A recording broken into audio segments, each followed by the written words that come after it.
A historic week in the city of Detroit. On Tuesday, a judge ruled the city is eligible to go through bankruptcy proceedings. Detroit's emergency manager Kevyn Orr is leading the charge as city works to eliminate $18 billion in debt. And we're joined now by Kevyn Orr. We thank you for being here with us. We've gone through a bit of breaking news at the start of our newscast today. Former South African President Nelson Mandela passing away at the age of 95. Do you have any thoughts? Oh my goodness, he's been an inspiration in my life. Gandhi, Mandela, King, you know, blessed is the peacemaker. And he's had that attitude. You know, when he came out of apartheid, he could have been, you know, retribution and vitriol and anger, some of the things that I've talked about here. And what did he do? He offered an open hand, turned the other cheek. He is, in the history of the world, one of the most influential and admirable characters, and he'll be missed. I'm glad we had the chance to ask you about that. Right. Let's get to the big ruling this week. After the judge ruled that the city is eligible for bankruptcy and that pensions could be cut in this process, you said in your press conference, I would ask our creditors and labor partners to come forward with us, take this opportunity, even in the process of the litigation and the appeals, to come down and to try to come up with compromise here. Has that happened in the last couple days? Has there been movement? We're going through the mediation process, and some of that is confidential, but what I was trying to say was, you know, I know you have to pursue your legal rights and take appeals, and you know, if there has to be some saber rattling for public consumption, that's fine too. But this is really a one-shot opportunity for us, an overture, if you will, for us to get together and try to reach a consensual resolution that makes sense for the city and for 700,000 residents, and I really hope they take us up on that. When we say saber rattling and whatnot, of course, I mean, this is their livelihood. So the pensions at issue here, and they're going to go straight to the 6th Circuit Court of Appeals. Well, are you worried about it being overturned if the court decides to hear this case, the decision? No, you know, as the judge said in the case, the concepts of what we're dealing with, contractual rights, have happened in every bankruptcy. They're unique here because they have a human dimension. These are pensions. These are people's lives. But aircraft leases, real estate leases, whatever, they happen in every bankruptcy. We just have to try to be a little bit more sensitive and attuned to the human dimension of this. But it has to happen. As the judge also said, this hasn't been a surprise. No. People have been watching the city, and sort of the dire straits that we've been in for some time have got to recognize that something along these lines was coming. You also said in the press conference shortly after that Judge Rhodes made his decision that you want to exit this receivership in a fashion of democracy. You want this to be humane. Are there numbers on that humanity, like what is good, what is bad, what's too much? You know, democracy is in the city. I mean, we have a new mayor-elect, we have a new council, a diverse council, if I might add, on the death of Nelson Mandela.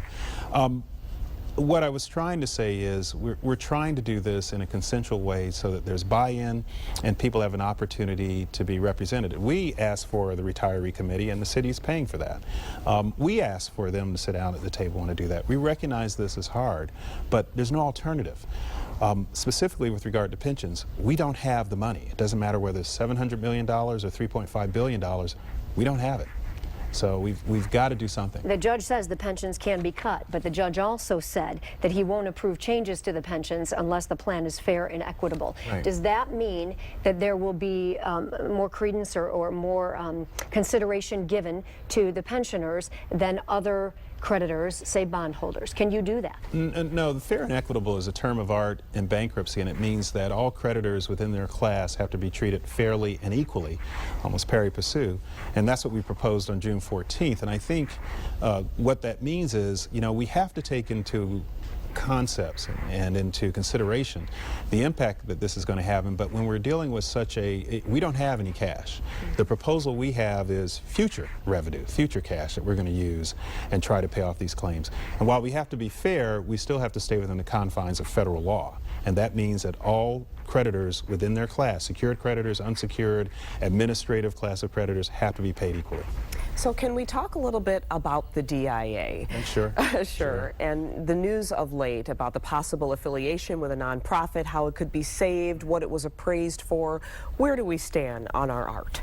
Well, we wanted to get that appraisal out assessment as soon as possible because we had to tamp down some of the concerns and the wild speculation about values. And even now, some of our creditors are probably going to argue that it's a low ball, but it's not. It's a straight assessment. Christie's is preeminent in what they do. Came in under $1 billion. Came in under $1 billion, which we warned them was going to be the case.